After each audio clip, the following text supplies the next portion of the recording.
ونرجع معاكم مشاهدينا مرة تانية مع مصر جميلة. ومصر جميلة دايما بولادها، ولادها اللي ايديهم تتلف في حرير في كل المهن وفي كل الحرف، وليهم يعني تاريخ طويل جدا في الموضوع ده. النهارده واحنا بنتكلم عن تشجيع المنتج المصري وحملات كتيرة جدا بنقول من خلالها ان احنا كلنا لابد ان احنا نتكاتف لتشجيع المنتج المصري، لان في النهاية ده هينعكس علينا وعلى عيشتنا وعلى احوالنا وعلى بلدنا كلها. ده كان هدف من اهداف حمله قومي يا مصر. قومي يا مصر، وان شاء الله مصر هتقوم وتقدر ان هي تقف بقوه كمان عن طريق اولادها. ازاي ان احنا نشجع الحرف دي، وايه اللي ممكن ان احنا نقدمه، ازاي ان احنا نسوقها بطريقه صحيحه، ازاي نحافظ على جودتها علشان المنافسه مع عديد جدا من الدول اللي بتهتم بيها برضو. دي كلها حاجات هنعرفها من خلال مبادره او حمله قومي يا مصر. اسمحوا لي في البدايه ان انا ارحب بضيوفي. برحب بالاستاذه انتصار صلاح احمد، المدير التنفيذي لحمله قومي يا مصر. اهلا بيك يا حبيبتي. برحب بالاستاذه جيهان ايوب، المشاركه بالحمله بورشه العمل والمعروضات. اهلا بيكي، صباح الخير. والحاجات الحلوه دي ربنا يخليكي، حاجات جميله جدا. خليني في البدايه اعرف حمله قومي يا مصر عباره عن ايه؟ حمله قومي يا مصر حمله عملناها بدايه على الفيس، كان هدفها تشجيع الشباب والبنات والسيدات ان هم يعملوا انتاج. هم بيعملوا اصلا انتاج كويس، فكان هدفنا ان احنا نبرز شغلهم وانتاجهم. جمعتيهم ازاي البنات؟ من خلال الانترنت، اغلبهم يعني 99% من خلال الانترنت، يعني من على الفيسبوك، علاقات صداقات، فاهماني. وبدات الحكايه تكبر مع الحمله نفسها ومع الصفحه. ركزتي على يعني حاجات الصناعات معينه؟ اليدويه، الصناعات اليدويه، كل الصناعات اليدويه بمختلف اشكالها، يعني الكليم، الفخار، الشغل السيناوي، الخرز، الخياميه، الديكوباج، الاكسسوارات، الازياء، كل حاجه تقريبا احنا ما سيبناش حاجه يعني. حتى الشموع، حاجات كتير يعني. عددكم قد ايه تقريبا؟ احنا تقريبا كده قفلنا 2000 يعني في خلال سنه. 2000 حد من صناع الفنون اليدويه على مستوى مصر كلها يعني. على مستوى مصر كل المحافظات. بتتجمعوا مع بعض بقى في مش كلنا، لان في ناس من اسوان والمنصوره ومحافظات كتير، فاللي بنتجمع من القاهره اكتر ناس بنضم على بعض في ايام معينه يعني. استاذه جيهان منين بقى؟ اهلا بيكي. انا من القاهره. من القاهره. طب قولي لي بقى ازاي انضميتي للحمله، وايه المشغولات او ايه المعروضات اللي انت شخصيا بتهتمي بيها؟ هو انا انضميت الحمله مع مدام انتصار عن طريق الفيس برضو. اتعرفنا على بعض على الفيسبوك. وابتدينا نشتغل في الحمله بقالنا حوالي سنه. عملنا موسوعه الحرف والفنون، كنا بنجمع المبدعين من مصر كلها، كل واحد في مجاله، بنكتب عنهم مقالات وبنعرف بالفن. هنعمل معرض قريب ان شاء الله. والله امتى؟ يوم 20 يناير باذن الله، معرض حرف مصر. مدام انتصار هي اللي من خلال الحمله منظمه ان شاء الله. المعرض ده فيه مش بس معروضات، فيه ورش عمل، تدريب، وده بنهتم بيه اكتر كمان. احنا مش عايزين نبيع بس، ده مهم جدا على فكرة. احنا عايزين الناس ندرب على الشغل وعلى التفنيش وعلى ده مهم قوي، لان احنا عايزين كوادر جديده من الموضوعات دي.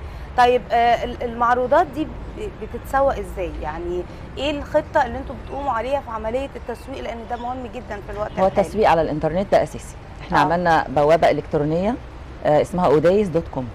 ده موقع كبير على الانترنت، احنا بدأناه بقالنا شهر ونص تقريبا، بنعرض عليه شغل الناس، والهدف منه تسويق الشغل ده على مستوى بره مصر مش جوه مصر. فعندنا استهداف دلوقتي للدول الخليجيه اول حاجه، بعدها ان شاء الله هنعمل لغه ثانيه ونبدا نطلع بره بقى شويه. طب ده شيء كويس. دي اول بوابه. بالنسبه للتسويق على صفحه الفيس بتاعتنا حمله قومي يا مصر نفسها. بننزل بوستات للناس اللي معانا، والبوستات دي بيبقى عليها كومنتات كتير، وشغلهم طبعا بيبقى واضح قوي فيها.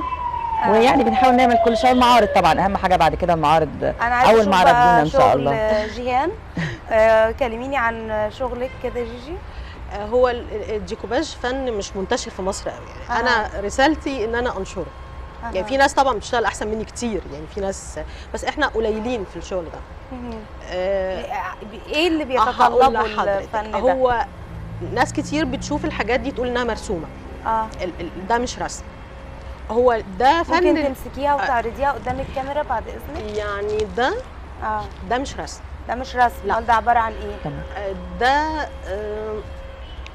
مناديل حضرتك. هو فن قص ولزق. قص ولزق. بنستخدم المناديل الورقيه اللي هي بتاعت السفره، لو هي مش متوفره في مصر قوي للاسف. أيوة. يعني الاشكال دي مش موجوده في مصر كتير. أها. احنا بناخد طبقه واحده من المنديل بس وبنشتغل بيها بغيره وبتتلزق بشكل معين مم. وتطلع الشكل ده. وطبعا بنستخدم مع المناديل الوان، فهو فن للناس اللي ما بتعرفش ترسم. يعني انا يعني متذوقين الفن اللي ما يعرفوش يرسموا، يعني ما يقدروش يطلعوا رسم. ده في كل كل الشغل كل ده الشغل بورق. ده بالورق. يعني ده وده ورق كمان ده مش رسم. لا ده ورق. يعني انا شخصيا كنت متخيله ان هو رسم. لا ده ورق. صوره. ده بيتمرنوا عليه مثلا؟ طبعا. يعني اللي ما انا عندوش ورشي فكره ياخد وقت قد ايه؟ لا انا متبنيه مع مدام انتصار ورشه اليوم الواحد. طيب انا عايزه يعني نجمعها في حاجه. احنا النهارده بنتكلم عن المشروعات الصغيره ومتناهيه الصغر بالنسبه تمام. للشباب، وازاي ان كل واحد ممكن يبقى عنده مصدر رزق. دوركم ايه بقى كحمله في الموضوع ده، خصوصا ان ده ما هو ده مشروع صغير اهو بالظبط. او متناهي كل اللي احنا الصغر. بنتكلم فيه مشاريع خاماته صغيره مم. ممكن تتنفذ من جوه البيت. بتعمليها ازاي؟ الفكره ان احنا من خلال المعرض بنقدم اولا تسويق، تاني حاجه بنقدم الورش التدريبيه دي اول خطوه بالنسبه لنا، يعني ان شاء الله تنجح وتتكرر كتير. احنا ناويين نكررها كل شهرين. التحق فعلا يعني في ناس طبعا قدمت في الورش، وفي ناس اشتركت معانا في المعرض كتير من كل المحافظات. يعني فكره المعرض بتاعنا ان هو جاليري متنقل. يعني انا كل شهرين بعمله في مكان بشغل الناس. الفكره ان هم نفسهم مش لازم يكونوا متواجدين، الشغل بتاعهم هم اللي هيبقى موجود. الشغل هو اللي هيبقى موجود. في ناس واقفين متخصصين في البيع، فاقدر اخد الشغل بقى الف بيه المحافظات، ادخل بيه سفارات، لو ربنا كرمنا خرجنا بيه بره. يعني الدنيا بالنسبه لنا ان احنا نعمل حاجه متنقله بشغل الناس. بالنسبه للورش والتدريب، الهدف منها ان الناس فعلا تبدا تبني مشروع صغير. طالما عنده ميل انه يعمل حاجه خاصه بيه، يبقى من خلال ورشه حتى لو كانت يوم واحد هنفتح له الباب.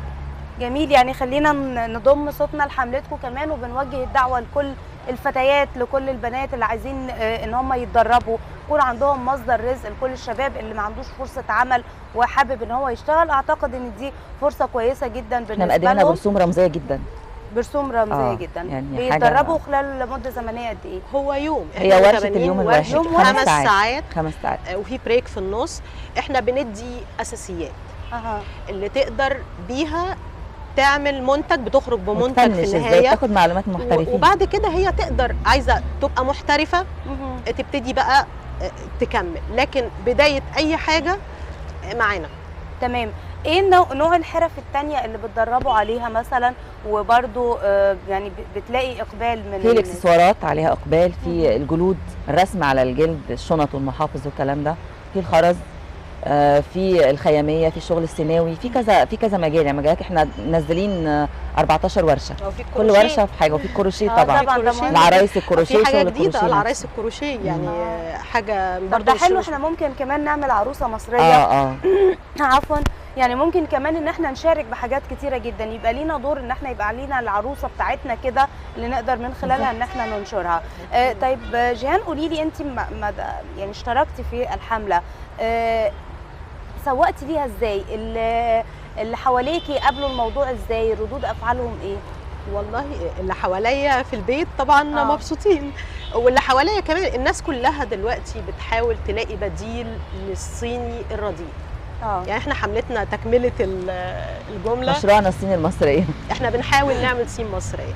يعني منتجه. احنا عايزين مصريه وخلاص. يعني احنا يعني عايزين نحذف الكلمه دي، الصين، علشان يعني الصين دي بلد منتجه، فاحنا عايزين نبقى منتجين. احنا عايزين احنا زي ما احنا بنقول مثلا المنتجات الصينيه المنتشره، لا المنتجات المصريه هو ان شاء الله ده هدفنا. احنا كمان بنحاول نروج للسياحه من ضمن الحمله دي. ممكن تبقى هدايا جميله جدا، ممكن ناخد عليها اشكال الاثار اللي موجوده عندنا، المناطق السياحيه بتاعتنا. بالزبط. يعني مشاركات كتيره جدا، واماكن معارضنا كمان. احنا عاملين المعرض في بيت اثري في الحسين فعلا.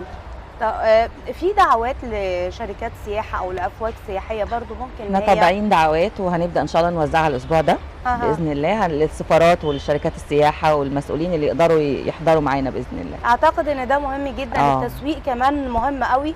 الجوده بقى عايزين نركز على الجوده، لان احنا مشكلتنا في مصر، خلينا نتفق على ده، أكيد. ان احنا للاسف الشديد بنبقى عاملين حاجه حلوه قوي ونيجي على حاجات بسيطه في التشطيب في الحاجات دي. هو ده اللي احنا بنحاول نعمله في الورش، ان احنا الفينش بتاعنا او التقفيل بتاعنا يبقى مناسب للناس يعني ليه زي- جودة عالية. طبعا طبعا، وهو عشان تبيعي لازم منتجك ينافس، تمام. المنافسه ما بتجيش غير من الجوده. صحيح. اخيرا المعرض اللي جاي ان شاء الله هتشاركوا فيه بايه؟ هنشارك فيه بكل الصناعات اليدويه، بدءا من الكليم للفخار للشغل السيناوي للملابس للاكسسوارات للشموع للديكوباج، كل حاجه حاجه طيب موجوده خلينا معانا. نقدم دعوه لكل اللي حابب ان هو يتعرف على يعني اي حرفه من الحرف، ممكن ان هو كمان يشارك في الحمله واكيد هيستفيد، وممكن ممكن يكون يشارك كمان في وسيلة المعرض للرزق. ويبقى معانا باذن الله كمان. ان شاء الله. انا بإذن الله. بتمنى لكم التوفيق، ميرسي. وقومي يا مصر وان شاء الله يا تقوم رب باذن تقوم، الله يا بيكم رب. وكل شبابها باذن الله كمان. بإذن الله. بشكركم ميرسي شكرا ليكي أوي، جزيلا. شكراً. استاذه انتصار واستاذه جيهان نورتونا. نورتينا. الف شكر، كل سنه وانتم ميرسي ليكي، طيبين. وانت طيبه يا حبيبتي. ناخد فاصل مع كل مشاهدينا ونرجع مع اخر فقرات مصر جميله.